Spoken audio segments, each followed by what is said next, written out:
एक संपन्न सम्राट था, सारी सुविधाएं थी उसके पास, 18 लाख घोड़े थे, 18 लाख। हमारे गांव में पुराने समय में यदि किसी, आजकल तो इन कारों की महिमा है, जिसका कार है वो साहूकार माना जाता है। उस समय जिसके घर पर घोड़ा या घोड़ी होती उसको सेठ माना करते, बड़ा भाई चौधरी आदमी है, घोड़ा रखा है। एक घोड़े से महिमा बन जाती थी और उसके 18 लाख घोड़े थे, और संपत्ति कितनी होगी। और वो उसमें इतना मस्त था,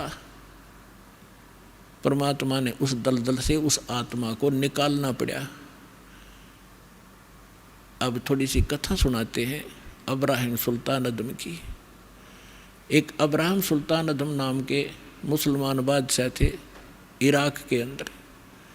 एक बलख नाम का उसकी राजधानी थी, शहर था, और ये बहुत संपन्न राजा था। ये पिछले जन्मों का परमात्मा का प्यारी आत्मा थी। कबीर साहब कहते, जो जन मेरी शरण है ताका हूँ मैं दास, और गेल गेल लाग्या फिरूँ हूँ जब तक धरती आकाश। कितने दयालु मालिक परमात्मा की आप कभी ना कभी शरण में अवश्य रहे हो पुण्यात्माओं। न सतलोक का सरबर वाला में आप नहीं आ सकते। परमात्मा ला रहे हैं आपको, सौ कारण बना के, भटक तो वो रहे हैं आपके लिए। किसी अपनी प्यारी आत्मा को भेजते हैं, कोई संदेश देते हैं, कोई पंपलेट के माध्यम से आकर्षित होता है, कोई पुस्तक से, कोई टीवी देख करके खिंचा आ रहा है। तो ये सारा साधन ये परमात्मा आपके लिए करवा रहे हैं। आप कभी ना, आप वही 64 लाख में से हो जो सबसे पहले ही आएंगे।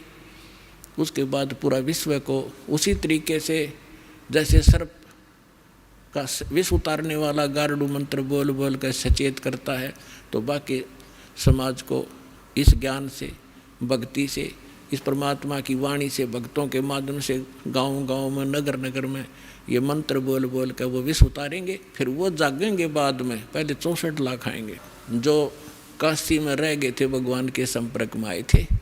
तो परमात्मा कहती, एक बार जो मेरी शरण में आ गया उसके साथ रहूँगा सदा।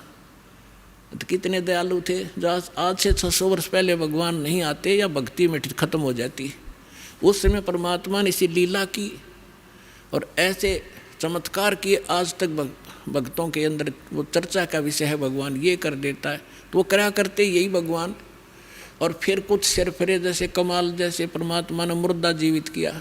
लंबी कथाएं हैं ये बहुत गनी, लेकिन धीरे धीरे आपको सुनाया करेंगे। अभी तक तो आपको इन सदग्रंथों से, वेदों से ये मलाई निकाल कर आपके सामने रखी है। फिर ये कथाएं सुनाया करेंगे। तो दास यदि ये कथा मैं पहले सुनाता, जब तक ये वेद सदग्रंथ और सब शास्त्रों से निर्णय नहीं निकालता था, किससे कहना जाता है कबीर इज गॉड। और अब इस ज्ञान के माध्यम से प्रत्येक आदमी ये मान रहा है भक्त कि कबीर इज गॉड और कंप्लीट गॉड।